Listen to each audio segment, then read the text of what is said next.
इसमें हम लोग अभी देखने वाले हैं इस वीडियो में अध्याय 4 वैदिक काल। सिंधु घाटी सभ्यता हम लोगों ने पढ़ लिया है, अब हम देखेंगे वैदिक काल। आज से लगभग 3500 से 4000 वर्ष पूर्व वैदिक काल था। तो पिछले अध्याय में हमने क्या पढ़ा है, देखिए।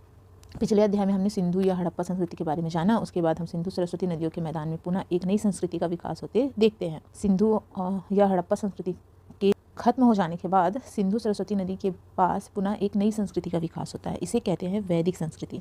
वैदिक संस्कृति को विकसित करने वाले अपने आप को आर्य कहते हैं। जिन्होंने वैदिक संस्कृति को विकसित किया वे अपने आप को आर्य कहते हैं। आर्य शब्द का अर्थ होता है श्रेष्ठ या सुसंस्कृत। वैदिक साहित्य देखिए, आगे देखिए। वैदिक साहित्य, वैदिक साहित्य विश्व का प्राचीनतम साहित्य है। ये व्यापक ज्ञान से पूर्ण है। इस प्रकार के साहित्य कहीं भी देखने के लिए नहीं मिलते हैं। वेदों की भाषा प्राचीन संस्कृत है। वेदों की भाषा क्या है? प्राचीन संस्कृत। वेद 4 हैं। कौन कौन से वेद हैं? पहला है ऋग्वेद, पहला वेद है ऋग्वेद, दूसरा है यजुर्वेद, तीसरा है सामवेद और चौथा है अथर्ववेद। संपूर्ण वैदिक साहित्य को श्रुति साहित्य कहा जाता है। श्रुति यानी सुना गया साहित्य, ठीक है। श्रुति परंपरा में गुरु द्वारा शिष्य को मौखिक रूप से वेद मंत्र सिखाए जाते हैं और शिष्य सुनकर शिष्य सस्वर पाठ कर स्मरण करते हैं। उसे सुनकर, उस मंत्र को सुनकर जो शिष्य हैं वो स्मरण कर लेते थे। इस तरह यह ज्ञान पीढ़ी दर पीढ़ी सावधानीपूर्वक हस्तांतरित होता रहा। यहाँ पे देखिए ऋग्वेद के बारे में बताया गया। ऋग्वेद विश्व का प्राचीनतम ग्रंथ है। इसके मंत्रों को सूक्त कहा जाता है। क्या कहा जाता है? सूक्त। ऋग्वेद के मंत्रों को सूक्त कहा जाता है। सूक्त का अर्थ है अच्छी तरह से बोला गया। तो सूक्त का अर्थ क्या है? अच्छी तरह से बोला गया। इन सूक्तों में देवी देवताओं की स्तुति की गई है। इसके अध्ययन से हमें उस समय की विस्तृत जानकारी मिलती है। उस समय के बारे में हमें बहुत कुछ जानने को ऋग्वेद से मिलता है, ठीक है। अब देखो, वैदिक काल को हम 2 भागों में बांटते हैं। कितने भागों में? 2 भागों में। पहला है ऋग्वैदिक या पूर्व वैदिक काल, दूसरा है उत्तर वैदिक काल। तो ऋग्वैदिक काल और उत्तर वैदिक काल में क्या फ़र्क है देखते हैं। इन दोनों कालों की विशेषता का उल्लेख हम आगे करेंगे। ऋग्वैदिक या पूर्व वैदिक काल पहले देखिए। तो ऋग्वैदिक काल का आर्थिक जीवन। ऋग्वैदिक काल में लोग सप्त सिंधु प्रदेश में रहते थे। कहाँ पे रहते थे? सप्त सिंधु प्रदेश में। सप्त सिंधु का अर्थ है 7 नदियाँ जो सिंधु नदी और उनकी सहायक नदियों का क्षेत्र है। इन क्षेत्रों को हम मानचित्र 4.1 में पहचाने तथा देखो 4.1 ही मानचित्र में पहचानेंगे, ठीक है। और कौन कौन सी नदियाँ सम्मिलित है इसको देखिए। ये 7 नदियाँ देखिए, गंगा नदी, यमुना नदी, चंबल नदी, सिंधु नदी, है ना। ये सारी नदियाँ हैं। तो लगभग यहाँ पे आर्य लोग आके बसे थे। तो ये हो गया मानचित्र। वैदिक काल के लोगों का प्रमुख व्यवसाय था पशुपालन। वे खेती भी करते थे और जौ उगाते थे, लेकिन खेती उनका प्रमुख व्यवसाय नहीं था। खेती उनका प्रमुख व्यवसाय नहीं था, बल्कि क्या था? पशुपालन। गायें उनकी मुख्य पूंजी थी। वे गायों की पूजा करते थे और गायों से दूध, मक्खन, घी आदि प्राप्त करते थे। उनका एक अन्य उपयोगी पशु था घोड़ा। देखो, सिंधु घाटी वाले घोड़े से परिचित नहीं थे, जबकि आर्य लोगों का मुख्य पशु था घोड़ा, जिसे वे रथों में जोतते थे, ठीक है। इनके अलावा वे भेड़, बकरी और कुत्ते भी पालते थे। वे पशुओं को चारागाह में चराते थे। ये चारागाह संभवतः उनके सामूहिक अधिकार में थे।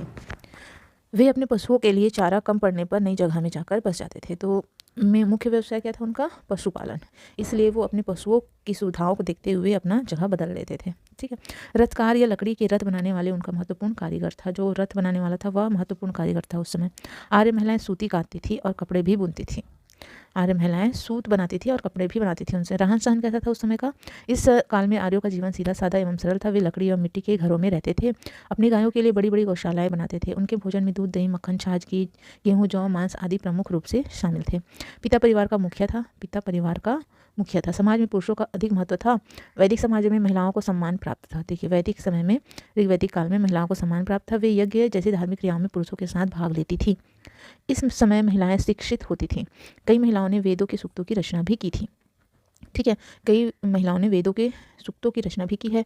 वैदिक काल के लोगों के भोजन एवं हमारे भोजन में क्या क्या समानताएं या असमानताएं उसे देखना है। समाज देखिए, उस समय का समाज कैसा था? वैदिक काल में समाज का प्रमुख आधार परिवार होता था। क्या होता था? परिवार।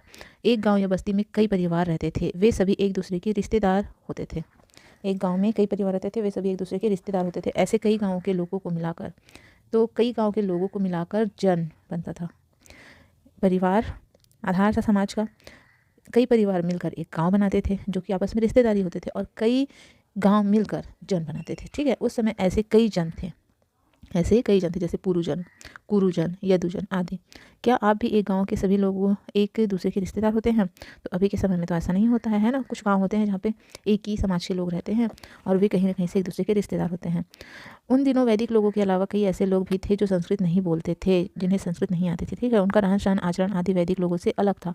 इन्हें वैदिक लोग दास या दस्यु या पढ़ी कहते थे। दास, दस्यु या पढ़ी, जिन्हें संस्कृत नहीं आती थी।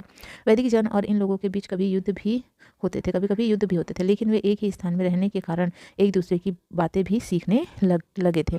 उनमें मेल मिलाप भी होने लगा था। ऋग वैदिक कालीन समाज में जाति पाति या छुआछूत जैसी बुराइयां नहीं थी। देखिए यहाँ तक छुआछूत, जाति पाति, इन सब चीज़ों की बुराई, ये सारी चीज़ें नहीं थी। ठीक है, सभी लोग समान माने जाते थे। ठीक, अब राजा देखिए, ऋग्वेद से पता चलता है कि उन दिनों जन के सभी पुरुष मिलकर अपना राजा चुनते थे। राजा का काम था युद्ध में नेतृत्व करना, यज्ञ करना, लोगों की समस्याओं का निपटारा करना। ठीक है, अपनी समस्याओं को निपटाने के लिए वो लोग राजा चुनते थे। तब राजा का पद क्या नहीं था? वंशानुगत नहीं था, अर्थात पिता के बाद पुत्र ही राजा नहीं बन सकता था। जो योग्य होता था उसे राजा बनाया जाता था, चुना जाता था। जैसे अभी जो योग्य होता है उसे हम लोग अपना नेता चुनते हैं, उसी तरह से पहले जो योग्य है वही राजा बनता था। राजा को सभी महत्वपूर्ण निर्णय सभा के सदस्यों की सलाह से लेना होता था, इसलिए वह अपने जन पर मनमानी नहीं कर सकता था। इस प्रकार यह कहा जा सकता है कि वैदिक जनों की शासन व्यवस्था गणतांत्रिक व्यवस्था पर आधारित थी, जैसे कि अभी हमारा देश है गणतंत्र। युद्ध देखिए, कभी कभी पशुओं या चारागाहों के लिए जन एक दूसरे से युद्ध करते थे। उनकी कोई स्थायी सेना नहीं होती थी, तो पशुओं या चारागाहों के लिए जो जन थे वे एक दूसरे से युद्ध करते थे, है ना। आवश्यकता पड़ने पर जन के सभी पुरुष मिलकर युद्ध करने जाते थे। युद्ध में राजा उनका नेतृत्व करता था। हारे हुए लोगों के पशु, धन संपदा, चारागाह आदि विजेता राजा अपने जन के लोगों में बांट देता था। समय समय पर जन के लोग अपने राजा को भेंट भी देते थे। ठीक है, जैसे दूध, घी, अनाज, आभूषण, गाय आदि। राजा इसमें से एक हिस्सा स्वयं रख लेता था और बाकी हिस्सा अपने जन के लोगों में बांट देता था। ठीक, अब देखिए देवी देवता व यज्ञ। वैदिक लोग समय समय पर अपने देवी देवताओं को प्रसन्न करने के लिए यज्ञ करते थे। यज्ञ महत्वपूर्ण विशेषता। ठीक है, वे अपने देवताओं से जीवन में खुशहाली, संतान, गाय, घोड़े, रोग मुक्ति और युद्ध में विजय की प्रार्थना करते थे। उनके प्रमुख देवता थे इंद्र, अग्नि, वरुण, सोम। ये देखिए, ये 4 देवता उनके प्रमुख थे। एक इंद्र, अग्नि, वरुण, सोम आदि थे। वे यज्ञ में अग्नि कुंड के माध्यम से दूध, दही, घी और जौ आदि देवताओं को समर्पित करते थे। दूध, दही, घी और जौ आदि देवताओं को समर्पित करते थे। साथ में उनकी स्तुति में वैदिक सूक्तों का वाचन भी होता था। वैदिक सूक्तों का वाचन करते थे यज्ञ करते समय। वैदिक सूक्तों में देवताओं की स्तुति के अलावा प्रकृति का वर्णन, विश्व की उत्पत्ति संबंधी विचार भी सम्मिलित है। वैदिक संस्कृति की सबसे बड़ी देन इस प्रकार है। देखिए, वैदिक संस्कृति से हमें सबसे बड़ी चीज़ क्या मिली? संस्कृत भाषा मिली, वैदिक साहित्य मिले और गणतांत्रिक परंपरा। ठीक है, संस्कृत भारत की अधिकांश भाषाओं की जननी है। वैदिक साहित्य ये भारत की सबसे प्राचीन साहित्य है। गणतांत्रिक परंपराएं, छोटे छोटे जनपदों का युग। ठीक है, मतलब गणतांत्रिक मतलब कि राजा वंशानुगत नहीं होता था, राजा को चुना जाता था। अब देखिए, हम लोग ऋग्वैदिक काल को पढ़े, उसके बाद है उत्तर वैदिक काल। उत्तर वैदिक काल वह काल था जब यजुर्वेद, सामवेद एवं अथर्ववेद की रचना हुई। इस समय वैदिक संस्कृति सिंधु सरस्वती नदियों के क्षेत्र से आगे बढ़कर गंगा यमुना नदी के मैदान तक फैल चुकी थी। तो देखिए, उत्तर वैदिक काल में 3 वेदों की रचना हुई। कितने? 3। ऋग्वेद का तो वैदिक काल में हो गया था, ऋग्वैदिक काल में। अब उत्तर वैदिक काल में हुआ यजुर्वेद, सामवेद और अथर्ववेद की रचना हुई। ठीक है, और वे सिंधु सरस्वती नदी से आगे निकल गए थे गंगा यमुना नदी के पास। ठीक, इस काल में कृषि की उन्नति के कारण नए उद्योग धंधों का विकास भी हुआ। इस काल में कृषि की उन्नति हुई। ठीक है, इससे राज्यों का बनना और विकास होना भी शुरू हो गया। जनपद देखिए, जनपद, जन के लोग जिस क्षेत्र में निवास करते थे वह उनको जनपद कहा जाने लगा। पहले कई गाँव मिलकर जन का निर्माण किए। अब जन जहाँ पे रहते थे उसे जनपद कहने लगे, जैसे कुरु जनपद, पांचाल जनपद, सूरसेन जनपद आदि। कृषि का विकास और भौतिक समृद्धि। तो देखिए, उत्तर वैदिक काल में कृषि की उन्नति हुई। किसान कई प्रकार के अन्न का अधिक मात्रा में उत्पादन करने लगे, जैसे चावल, गेहूं, तिलहन, दाल आदि। खेती की उन्नति के कारण वैदिक कालीन समाज में भौतिक समृद्धि दिखाई देने लगी, क्योंकि वो लोग अब खेती पे ज़्यादा जोर देने लगे। पहले क्या करते थे? पशुपालन पे वो लोग ज़्यादा ध्यान देते थे। इस समय नए नए आभूषण, चमड़े की चीज़ें, लकड़ी की चीज़ें बनाने वाले कुशल कारीगर हुए। उस समय रथ बनाने वाला कारीगर ही मुख्य कारीगर था, लेकिन अब आभूषण बनाने वाले, चमड़े की चीज़ें बनाने वाले, लकड़ी की चीज़ें बनाने वाले कई कारीगर हुए। इसके साथ ही विभिन्न धातुओं का उपयोग लोगों के जीवन में बढ़ने लगा। विशेष रूप से वे लोहे, सिंधु घाटी वाले लोहे को नहीं जानते थे ना, लोहे का उपयोग करने लगे। कौन से युग में? उत्तर वैदिक काल में। इसे वे कृष्ण अयस्क या काला धातु कहते थे। इन सब की जानकारी हमें वैदिक ग्रंथों से मिलती है। खुदाई से उस समय की चीज़ें जैसे मिट्टी के बर्तन, लोहे के औजार और आदि चीज़ें मिली हैं। उत्तर वैदिक काल में कौन कौन से उद्योग धंधे विकसित हुए? देखिए तो कौन कौन से हुए, आभूषण बनाने वाले, चमड़े बनाने वाले, चमड़े से चीज़ें बनाने वाले, लकड़ी की चीज़ें बनाने वाले और धातु से चीज़ें बनाने वाले, ऐसे ऐसे उद्योग धंधे विकसित हुए। अब देखिए छोटे छोटे जनपद यहाँ पे देखिए पांचाल गंगा नदी के पास, यहाँ पे सूरसेन है, यहाँ पे कुरु जनपद है, जहाँ पे कुरुक्षेत्र बोलते हैं जिसे। ठीक, इस प्रकार से ये जनपद हैं। अब देखिए समाज और धर्म। वैदिक काल में संयुक्त परिवार का प्रचलन था, वैदिक काल में संयुक्त परिवार का प्रचलन था। ठीक है, सभी भाई कई पीढ़ी के लोग एक ही परिवार में साथ साथ रहते थे। सबसे बुजुर्ग परिवार का मुखिया होता था, जो सबसे बुजुर्ग होता था वो परिवार का मुखिया होता था, उसे गृहपति कहते थे। क्या कहते थे? गृहपति। सभी लोग उसकी बात मानते थे। वैदिक साहित्य के अनुसार मनुष्य का जीवन 4 अवस्थाओं, कितनी अवस्थाओं? 4 अवस्थाओं में बटा था, जिसे आश्रम व्यवस्था कहा जाता था। जिसे क्या कहा जाता था? आश्रम व्यवस्था। इनमें पहला था ब्रह्मचर्य आश्रम, इसमें मनुष्य बाल्यावस्था में शिक्षा प्राप्त करता है ब्रह्मचर्य में। दूसरा गृहस्थाश्रम, दूसरा है गृहस्थाश्रम, इसमें मनुष्य विवाह कर परिवार चलाता है। तीसरा है वानप्रस्थाश्रम, इसमें मनुष्य परिवार से दूर रहकर चिंतन मनन करता है।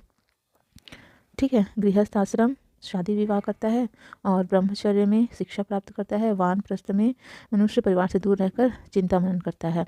चौथा है संन्यास आश्रम, इसमें मनुष्य घर परिवार से दूर होकर तीर्थ यात्रा करते हुए जीवन का अंतिम समय व्यतीत करता है। ये अंतिम समय का है और तीर्थ यात्रा करते हैं इसमें।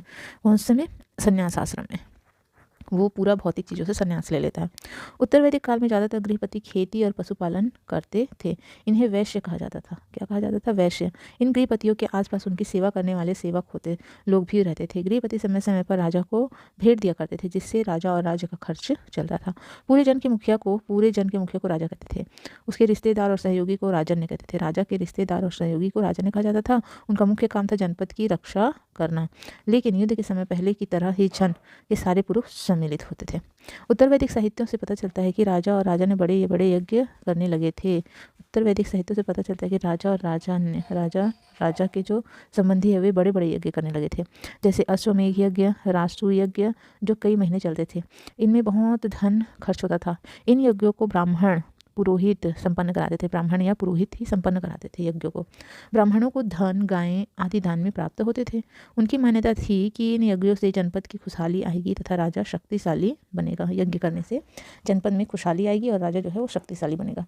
उत्तर वैदिक काल में समाज 4 वर्णों में बटा था। 4 वर्णों, 4 आश्रम, 4 वर्ण। पहला वर्ण है ब्राह्मण, जो यज्ञ करवाते थे और वेद पढ़ते थे। वेद पढ़ने का अधिकार सिर्फ ब्राह्मणों को था। दूसरा है क्षत्रिय, जो जनपद में शासन और उसकी रक्षा करते थे। ठीक है, तीसरा है वैश्य वर्ण। तीसरा है वैश्य वर्ण, जो जनपद में खेती पशुपालन करते थे, व्यापारी। और चौथा है शूद्र वर्ण, जो सेवा कार्य करते थे। वर्ण व्यवस्था के कारण ही आगे चलकर समाज में जाति व्यवस्था पनपी। वर्ण व्यवस्था है वह पहले वैदिक सभ्यता में नहीं थी, मतलब ऋग्वैदिक सभ्यता में नहीं थी। यह आया है उत्तर वैदिक काल में, जिससे जाति व्यवस्था का जन्म हुआ। देखिए महाकाव्य की रचना। अब ऋग्वैदिक काल और उत्तर वैदिक काल में कौन कौन से महाकाव्य बने? हमारे देश की 2 महाकाव्यों रामायण महाभारत की रचना उत्तर वैदिक काल की बातों पर आधारित है। तो ऋग्वैदिक काल में सिर्फ ऋग्वेद की ही रचना हुई थी। उत्तर वैदिक काल में अथर्ववेद नहीं, यजुर्वेद, सामवेद और अथर्ववेद की है ना, और 2 महाकाव्य की रचना हुई, रामायण और महाभारत। ठीक है, और उसमें उत्तर वैदिक काल की ही बातें लिखी हुई है। महर्षि वाल्मीकि द्वारा रामायण की रचना कौशल जनपद की बातों पर आधारित है। कौशल जनपद, ये महर्षि वाल्मीकि द्वारा लिखा गया रामायण है। कौशल हमारा छत्तीसगढ़ भी जिसमें आता है, दक्षिण कौशल कहा जाता है इसे। इसी प्रकार महर्षि व्यास द्वारा लिखा गया था महाभारत की रचना की गई थी। ठीक है, महर्षि व्यास द्वारा महाभारत की रचना कुरु, पांचाल और सूरसेन जनपद की बातों पर आधारित है। ये दोनों महाकाव्य भारतीय संस्कृति के आधार हैं। मतलब हम कह सकते हैं कि जो राम है, जब रामायण की रचना उत्तर वैदिक काल में हुई है, मतलब राम भी उत्तर वैदिक काल के समय में ही रहे होंगे और कृष्ण भी उसी समय के होंगे जब महाभारत लिखा गया ना। कुरु, पांचाल मतलब कौरव, पांडव, ये सब उसी समय के हैं। इन महाकाव्यों ने मानव जीवन के सभी क्षेत्रों को प्रभावित किया है। इनके अध्ययन से हमें इस समय के इतिहास की जानकारी मिलती है। अब देखिए खालिस्तान। वेदों की भाषा क्या थी? तो संस्कृत थी। वेदों की भाषा क्या थी? संस्कृत। वेदों की भाषा संस्कृत है। संसार का सबसे प्राचीनतम ग्रंथ है ऋग्वेद।